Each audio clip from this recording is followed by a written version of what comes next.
No volume anterior, o Rimuru teve bastante problema contra Mariabel, mas no final ele conseguiu resolver tudo, mesmo que algumas coisas ainda estivessem no ar. Mas nesse volume é onde o verdadeiro tsunami começa. Hoje eu vou trazer o resumo do volume 11 da Light Novel de Slime, com esse sendo a parte 1. Mas antes de começar, eu só quero avisar que depois desse volume, muitas imagens de muitos personagens começarão a ter que ser repetidas, pois às vezes nem existe mesmo imagens de alguns ou só existe apenas uma, mas só para avisar sobre isso, cara. Mas então, hoje irei trazer a primeira parte do resumo do volume 11 de Slime, o despertar do herói. No prólogo do volume, nós conhecemos um pouco do objetivo do Leon Cromwell, o responsável por trazer Shizu para o mundo de Tensora. O que acontece é que Leon está invocando crianças de outro mundo. Diferente do que todas as pessoas pensam que seria para ele querer aumentar o poder militar dele, ele está fazendo isso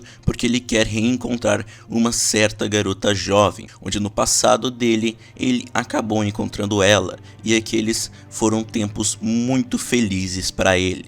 Só que agora eles não estão mais juntos e agora ele está procurando por essa garota. Depois de demonstrar um pouco do objetivo de Leon, o trio de palhaços disfarçados foram anunciar que as trocas e ajudas para as invocações das crianças irão ficar mais difíceis, por agora o Rimuru fazer parte do conselho, e depois que ele começou a fazer parte, foi proibido invocação de outros mundos. E então, para terminar logo o anúncio, o Footman fala pro Leon sobre as crianças que foram levadas por Rimuru, falando o nome delas. Porém, ele errou o nome da Chloe, a chamando de Kroba Hayley, e após o trio saírem, o Leon pensou o quanto o nome Kroba parecia com Chloe, e logo a gente descobre que a jovem que o Leon quer encontrar, na verdade, se chama Chloe Albert.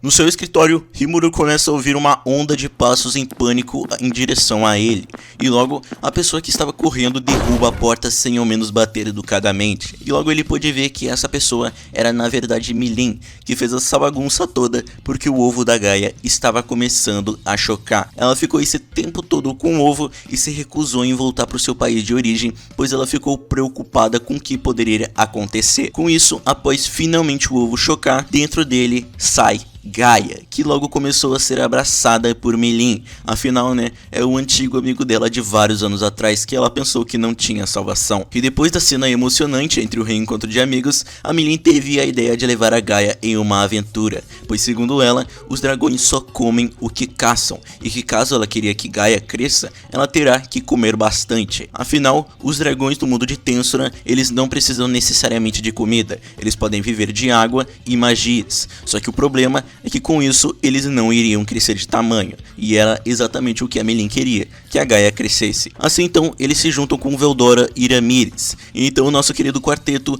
possui pela segunda vez os seus avatares monstros, e então, junto de Gaia, todos vão matando monstros até passarem do 50º andar, onde durante a luta com os monstros, Gaia, além de demonstrar muito forte mesmo, afinal ela era o dragão do caos, ela demonstrou habilidades muito interessantes, como a respiração caótica, que é um miasma altamente concentrado com uma maldição, bem parecida com a corrosão. Ela também tinha a barreira gravitacional, que podia reduzir os efeitos de um ataque físico, e também, como Gaia foi abençoada com o espírito da terra, ela tinha a habilidade de poder manipular a gravidade, isso levando em conta que ela é apenas um bebê agora, hein? E só tem algumas horas de vida. Imagina quando ela virar adulta, hein? Após a Gaia demonstrar todo o seu potencial, no andar 51, o quinteto acaba encontrando a Frey, que estava bem irritada por Milin quebrar a promessa de voltar para o país após a Gaia nascer. E com as veias saltando para fora,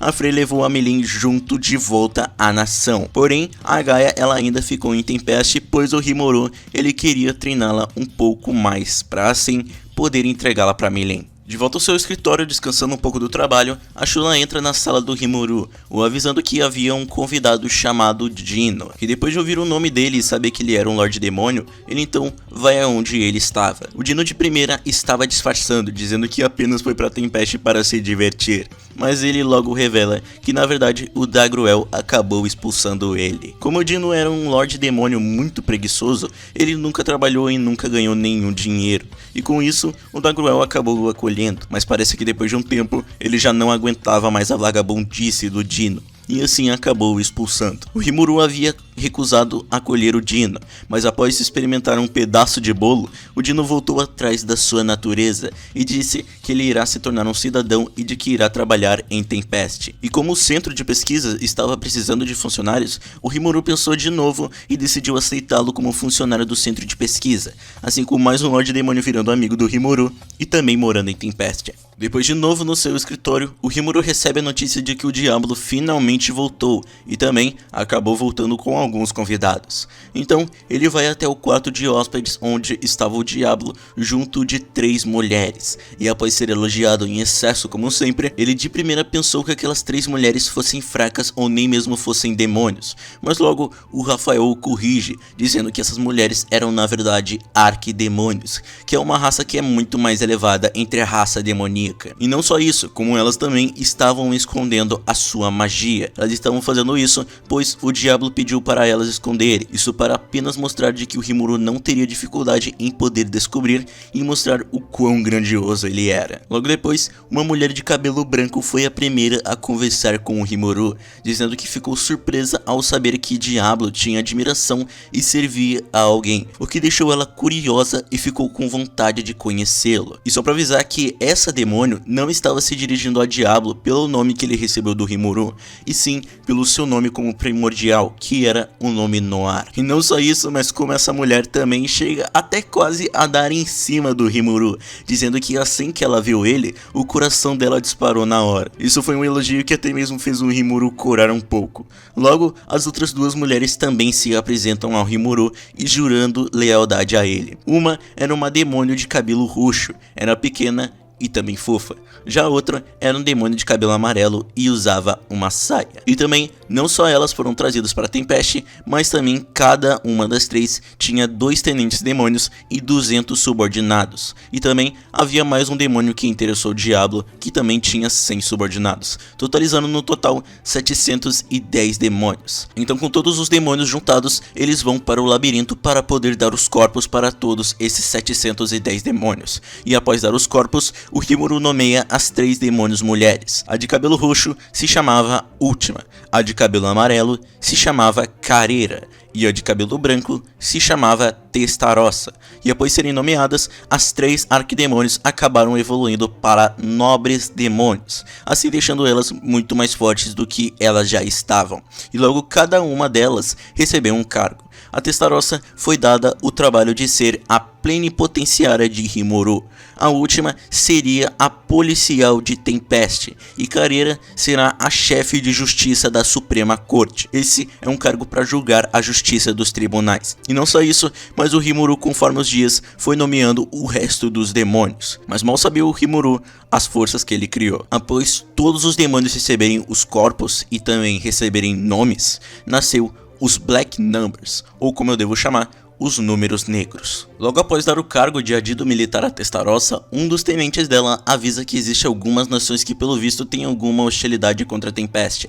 Então, como primeira missão, o Rimuru pede para Testarossa e seu subordinado irem dar uma olhada nessas nações. E assim é feito. Mas após algum tempinho, o Rimuru, agora sem muitas obrigações, decide ir até uma escola que estava em Tempest. E nessa escola estava as crianças. Eu não vou me aprofundar muito, mas as escolas em Tempest tinham tanto quanto crianças humanas quanto crianças monstros, e também alguns professores eram aventureiros ou até mesmo cavaleiros sagrados, o que ajudava bastante no aprendizado das crianças. Então, quando ele chega na escola, o Rimuru é abraçado por Chloe e logo também por Alice, mas uma coisa que ele falou na mente dele e ficou impressionado é que o Rimuru não acabou percebendo a presença da Chloe ali.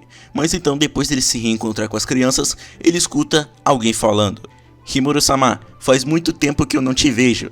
Arinso. Quando o Rimuru vê, essa voz veio de uma criança com orelhas de raposa. Essa criança era, na verdade, a Kumara, que havia conseguido uma forma humanoide e parecia ter criado uma pequena amizade com as crianças. Mas então, depois de conversar um pouco com os professores, Hinata logo aparece no meio da sala, pois ela queria levar as crianças para poder treinar no labirinto. E então, querendo ver o quanto elas evoluíram, o Rimuru junto da Kumara foram até o labirinto. E lá, o Rimuru pôde ver o quanto as crianças evoluíram e ficaram fortes, e como elas ficaram. No treinamento, ele ainda pegava leve com elas, mas entre elas existia uma que não podia levar na brincadeira. Essa criança era a Chloe, onde na novel não explica exatamente o que ela faz, mas deixa bem explícito de que ela era a mais forte do grupo. Fora também que é preciso citar que a Kumara, que seu jeito de lutar era diferente. A Kumara tinha no total 9 caudas, e assim como no Walpurgis, ela podia usar suas caudas para poder invocar monstros,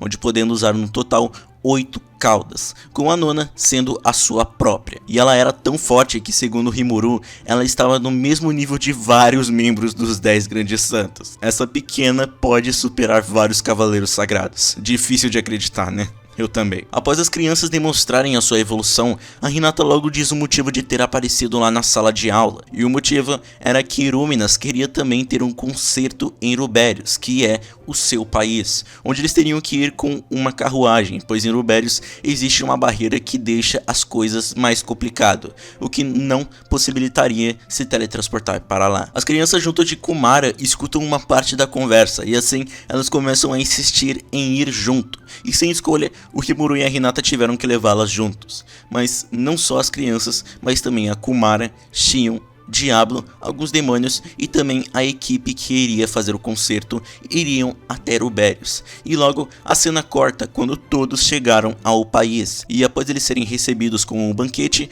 o concerto foi marcado para acontecer 3 dias depois, com a banda tendo um dia para poder praticar. E bom, logo após o banquete, todos menos o Rimuru, Shion e Diablo foram dormir. E enquanto ele estava acordado, um dos subordinados da Arúminas chamou o Rimuru, pois a sua mestra queria vê-lo para poder conversar.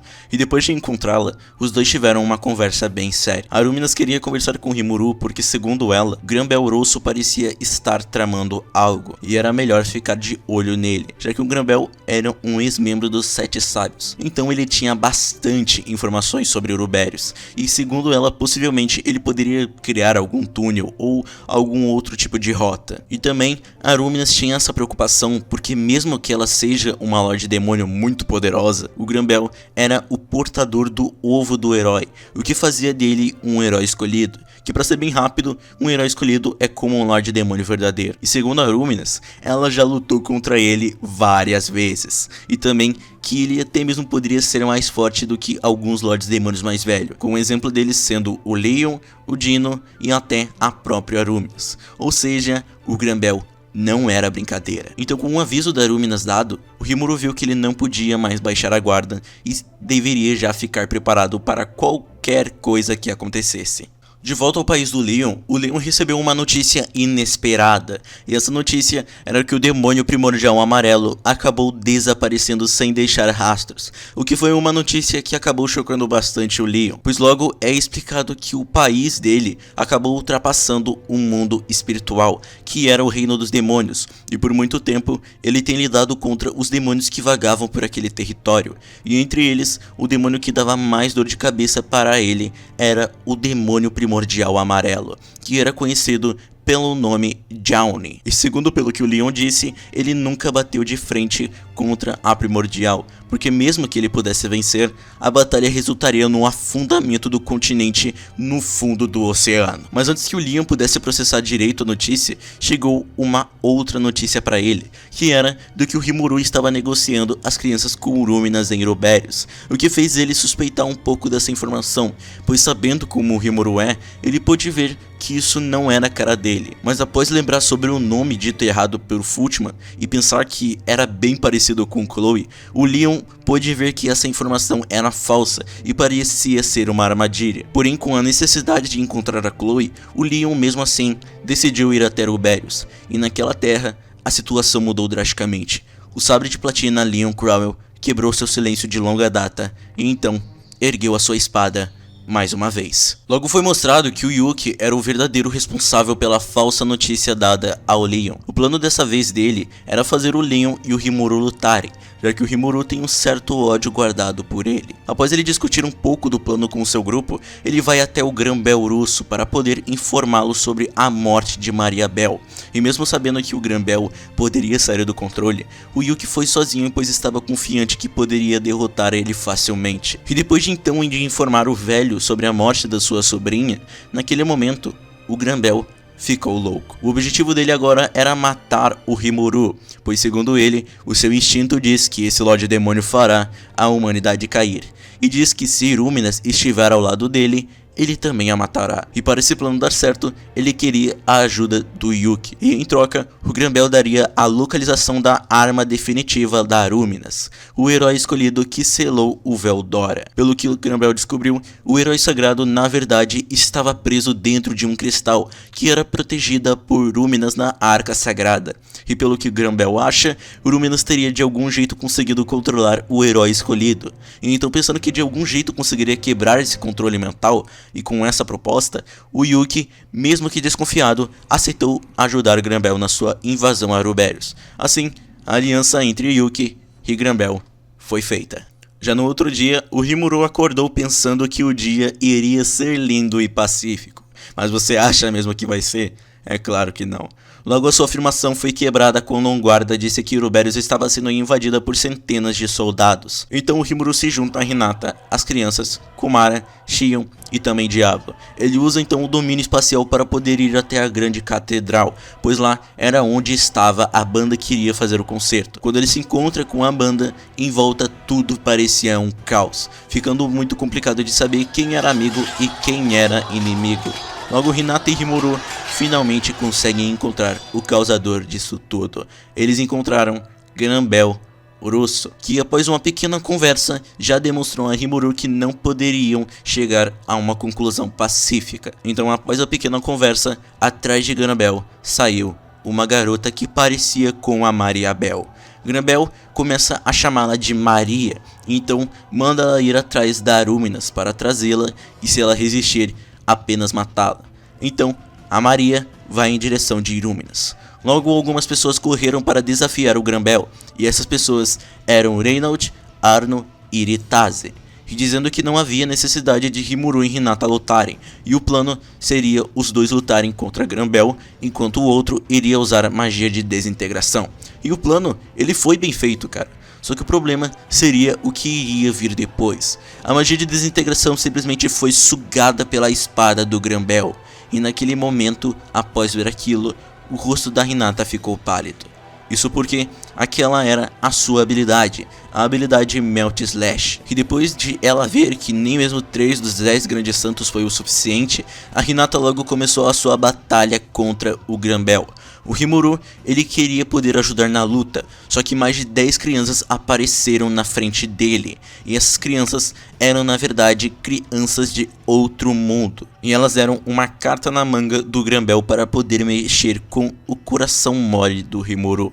Entrando em combate com as crianças e analisando elas, foi possível ver que elas estavam sob o controle de alguma maldição que tirava o seu livre arbítrio. Mas sinceramente, nada da luta estava sendo uma dificuldade para o Rimuru. Então enquanto ele lutava, ele começou a usar a percepção mágica. E ele pôde ver que a Shion e o Diablo estavam lutando contra um inseto chamado Razul. E esse inseto era realmente muito resistente. A armadura que ele tinha era muito dura, mas muito dura mesmo, fazendo com que ele se tornasse um problema para Shion junto com o Diablo, cara. Mas ainda usando a percepção mágica, o Rimuru pôde perceber que o Diablo parecia não estar se concentrando direito na luta. Então, vendo que havia algo de errado, ele se comunica com o Diablo. E então, como uma explicação, ele fica sabendo que fora de Rubérios, alguém estava usando algum movimento espacial. E vendo que se era alguém que estava preocupando o Diablo, o Rimuru pediu pro Uranga ajudar a Shion na luta e mandar o Diablo atrás dessa pessoa misteriosa. Logo nós vamos para a visão da Arúminas, que, além de aborrecida, estava com o instinto de ficar perto da Arca Sagrada junto dos seus subordinados. Então, diante dela, aparece Laplace, Footman e também Maria. E pelo que Irúminas disse, parece que Maria era na verdade a mãe de Maria Bell, que assim como a sua filha, acabou morrendo. Mas parece que o Gran-Bel não aceita a morte dela. e de algum jeito está conseguindo controlar o corpo dela. Mas após uma pequena conversa, Arumina junto dos seus subordinados começam a batalhar contra o trio, assim se distanciando da Arca Sagrada. Mas esse foi um erro que ela cometeu. Após a barra ficar limpa, o Yuki sai das sombras. Ele apagou a sua presença tão bem que nem mesmo Aruminas foi capaz de detectá-la. Um feito de elogiar-se, diga-se de passagem. Então, aproveitando a brecha, ele vai direto à Arca Sagrada. E lá, ele encontra uma garota nua, que parecia ter cerca de 16 anos. E também, ela estava selada em um cristal. Então, encostando no cristal, o Yuki pôde ver que o cristal parecia ter algum tipo de defesa que queimaria o mana de qualquer um que tocasse. Mas claro, isso não se aplicava ao Yuki, que tinha o anti-skill. Assim, usando a habilidade, ele conseguiu quebrar o cristal e pegar a garota. Mas ele percebe que até mesmo o corpo daquela garota parecia estar selado. Mas ele decidiu ver isso mais tarde. Naquele momento, o Yuki nem ao menos podia imaginar as consequências da sua ação de agora. Diablo foi logo em direção da pessoa que estava usando o domínio espacial fora de Rubérios. Ele viu que era uma mulher que estava derrotando vários cavaleiros sagrados. Essa mulher tinha um cabelo azul e vestia uma roupa de empregada. Ela era conhecida como o Demônio Primordial Azul, nomeada por Guy. O seu nome era Rain, que após ver o Diablo estava muito ansiosa para poder lutar contra ele, pois no passado de Diablo, ainda como Noir, ele tinha um jeito de pensar diferente dos outros demônios. Enquanto os outros demônios procuravam evoluir, o Diablo não. E esse tipo de atitude fazia Rain ficar brava com ele. Logo a batalha entre os dois primordiais começou, e Rain transformou a sua mão em uma faca e começou a atacar o Diablo, que não estava fazendo muito esforço para desviar muito dos ataques. Logo Rain começou também a lançar mísseis mágicos, mas de novo nada muito ameaçador para o Diablo. Conforme a luta foi avançando, o Diablo criou vários círculos mágicos em volta de Rain, que era uma desintegração em vários estágios. E após ficar chocada com aquilo, assim Diablo conseguiu ultrapassar todas as defesas de Rain e desintegrá-la, assim a matando. Ou pelo menos, foi o que ele pensava. Voltando para Rubérios, Rimuru logo conseguiu arrumar o problema com as crianças de outro mundo. Ele paralisou todas elas e retirou a sua maldição que havia tirado seu livre-arbítrio. Ao conseguir ajudar as crianças de outro mundo, o Rimuru queria poder ajudar a Shion e Uranga contra Arazu, que estava bem complicado para ela. Mas antes que ele pudesse ir até lá, ele ficou espantado. Não só ele, mas como Hinata e Shion também ficaram. O que aconteceu foi que naquele momento, Leon Cromwell havia aparecido junto de vários soldados. Aproveitando essa situação, Grambel, enquanto lutava contra Hinata, começou a aproveitar tudo aquilo, dizendo que ele comprou as crianças de outro mundo do Leon, e também que foi o Leon que o ensinou sobre a técnica de invocação. Vendo que aquilo era uma armadilha, o Rafael logo avisou o Rimuru de que isso estava sendo uma jogada para ele lutar contra o Leon. Mas por mais que o Rimuru soubesse disso, a sua raiva por ter o responsável pelo sofrimento de Shizu bem na sua frente, infelizmente falava bem alto. Depois de ele ouvir isso sobre as crianças do outro mundo que Leon anda invocando, o Rimuru ficou furioso, e assim ele deu um soco na cara do Leon, o que não causou muito dano a ele. Isso porque ele não imbuiu seu soco em magia ou Yoki. Mas após ele dar aquele soco, o Rimuru conseguiu ver algo. Ele conseguiu ver que talvez o Leon não fosse uma má pessoa. E a prova disso foi ele não ter desviado do soco e nem defendido. Logo depois de ter esse simples pensamento, porém lógico, o Rimuru então saca a sua espada. E então diz: não foi o suficiente. Mesmo que eu tenha transmitido os sentimentos de Shizu-san, minha rivalidade com você ainda não foi resolvida. Sobre isso, vamos ter uma boa conversa sobre isso agora? Aquelas não eram palavras genuínas. Leon logo viu que Rimuru queria fingir lutar contra ele para poder controlar a situação e fazer Grambel acreditar que eles estavam agindo conforme o seu plano. Logo Leon também sacou a sua espada e começou a lutar contra o Rimuru. Naquele momento, o Lorde Demônio, que todos pensavam que era cruel, decidiu abrir o seu coração e confiar em Rimuru. Voltando para fora de Rubérios, Diablo, após desintegrar Rain, logo deu uma de Demiurgos e começou a imaginar de que o motivo de Rimuru mandar ele deixar a Shion sozinha com Uranga era para eles conseguirem experiência de luta, o que claramente era só na cabeça doida do Diablo. Mas então, após a sua esquizofrenia começar a ficar pior, diante do Diablo houve um feixe de luz, onde dessa luz saiu Rain e também o Lorde Demônio Guy Crimson, que logo perguntou por que o Diablo usou uma magia tão poderosa em uma névoa da Rain. Sim, Aquela aranha que o Diablo havia desintegrado era na verdade apenas um clone.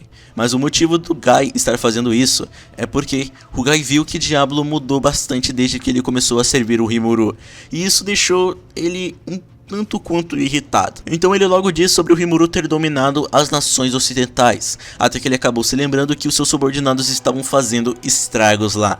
Pro Guy, isso que ele disse era apenas como se ele estivesse pregando uma peça nos humanos. Mas pro Rimuru era um grande problema. Porém, logo o Diablo diz que o Rimuru já esperava por isso e já fez os seus arranjos. E se vocês pararem para lembrar, a Testarossa foi enviada para as nações ocidentais. Logo quando o Diablo diz isso, o Guy recebe a mensagem de que Mizari, a sua outra empregada e que era a Lorde Demônio Primordial Verde, não lutou contra Testarossa, e de que além disso, os seus subordinados foram derrotados por alguns demônios menores, o que fez a pegadinha do Guy ir por água abaixo. Só que a parte mais interessante mesmo dessa conversa é que o Guy chamou a Testarossa de Blank e também de Primordial Branco. Logo o Diablo revela que como novos subordinados, ele convidou a Testarossa para servir ao Rimuru. E não só isso, cara, como ele também revela que o Primordial Roxo foi nomeada de Última e o Primordial Amarelo foi nomeada de Carreira. Guy, após ouvir isso, ficou simplesmente pasmo, dizendo na sua mente que o equilíbrio de poder foi quebrado. Depois dele ouvir tudo isso sobre o Rimuru, o Guy logo diz que na próxima irá passar em Tempest. E por mais que Diablo não gostasse da ideia, ele aceitou e disse que daria boas-vindas. Assim cada um foi para o seu caminho. De volta para a Batalha de Irúminas, Laplace e Footman estavam apenas fugindo dos ataques e distraindo os subordinados dela. Mas quando eles viram que eles não tinham chance de vencer, eles decidiram fugir da batalha. E enquanto a Irúminas, ela estava lutando contra a Maria, mas ela não estava tendo nenhuma dificuldade. Só que ela logo sentiu uma sensação estranha e pensou que estava esquecendo algo. Quando ela chegou numa resposta, ela logo perfurou o peito de Maria e começou a ficar com um ódio simplesmente gigante. Durante os pensamentos dela, ela descobriu que o plano do Granbel era deixá-la distraída para alguém roubar a Arca Sagrada. Naquele momento, Irúminas começou a destruir o lugar com seu imenso poder, e assim criou uma explosão de mana para cima, criando um buraco. Com o corpo de Maria com ela, Irúminas com raiva foi para o solo para confrontar o Granbel. E a explosão que ela causou fez as duas principais lutas pararem. E então, Irúminas conversou um pouco com o Granbel, que estava bem calmo, diferente do que devia. Logo então, o Granbel tirou a luva de uma de suas mãos e mostrou que nela tinha uma gravura. E depois de revelar essa gravura, o corpo de Maria se transformou em um feixe de luz e foi absorvido pela mão de Granbel. E naquele momento, Granbel começou a se encher de energia, ficar mais forte e também mudar a sua aparência. Suas células foram rejuvenescidas, a pele dele começou a ficar mais jovem, e seu cabelo, que era branco, começou a ficar dourado. O herói escolhido do passado retornou, um jovem Granbel Rosso. A Hinata até tentou de novo lutar contra ele, mas a diferença de poder agora era simplesmente gigante. Ele até mesmo agora podia manipular partículas sagradas sem mesmo encantar. Mas depois de mostrar a diferença gigantesca de poder, o Granbel lançou então um ataque chamado Melt Blow, onde segundo os cálculos do Rafael, não foi em direção a Hinata, mas sim em direção a Chloe, que estava por lá. O Rimuru então gritou o nome da Chloe, e Hinata, sem um pingo de hesitação, entrou na frente do ataque. Não só Hinata, mas também um demônio chamado Venom, nomeado pelo próprio Rimuru, também entrou na frente para poder proteger a Chloe. E graças a esse tempo que os dois conseguiram, o Rimuru conseguiu consumir o resto do ataque, assim conseguindo parar. Depois de ser salva, a Chloe fica em choque por ter sido protegida por Hinata e vai correndo em direção a ela, assim como o Rimuru e Irúminas também foram. A Irúminas começou a curar o corpo de Hinata com a sua habilidade, porém ela só conseguiu curar o corpo. O ataque que o Granbel lançou contra a Hinata estava não só destruindo o seu corpo físico, como também estava destruindo o seu corpo espiritual. Hinata aos poucos estava morrendo, mas com as suas últimas palavras, ela ficou aliviada por Chloe não ter se machucado. Então, ela estendeu sua espada e também sua pulseira de armadura do Espírito Sagrado para ela, dizendo a Chloe que ela será capaz de superá-la. A Chloe, triste, estendeu suas mãos para encostar na Hinata, e no segundo seguinte, o corpo de Hinata começou a brilhar com uma luz que parecia estar vindo das mãos da Chloe. E então, o tempo congelou por um instante, e os gritos de Chloe dizendo que não era a hora chegou aos ouvidos do Rimuru. e depois do tempo voltar, Chloe desapareceu, sem deixar nenhum rastro. Nem mesmo o Rafael conseguiu descobrir a localização dela naquele momento. Enquanto o Rimuru estava em choque ainda, o Leon começou a olhar desesperadamente em volta procurando por Chloe, mas ele não a encontrou. Já a Ruminas, ela não ficou surpresa com aquilo. A sua raiva estava falando muito mais alto. E logo, ela disse que iria matar Granbel, que como sempre, estava com um sorriso sereno no rosto. Naquele momento, foi possível escutar a voz do mundo. Confirmado. Condições cumpridas. A habilidade única Luxúria evoluiu para a habilidade final, Rei da Luxúria, Asmodeus. Ruminas apenas ignorou, pois se a habilidade não foi útil antes, ela não seria útil agora. Assim então, se iniciou a batalha entre Granbel e Ruminas.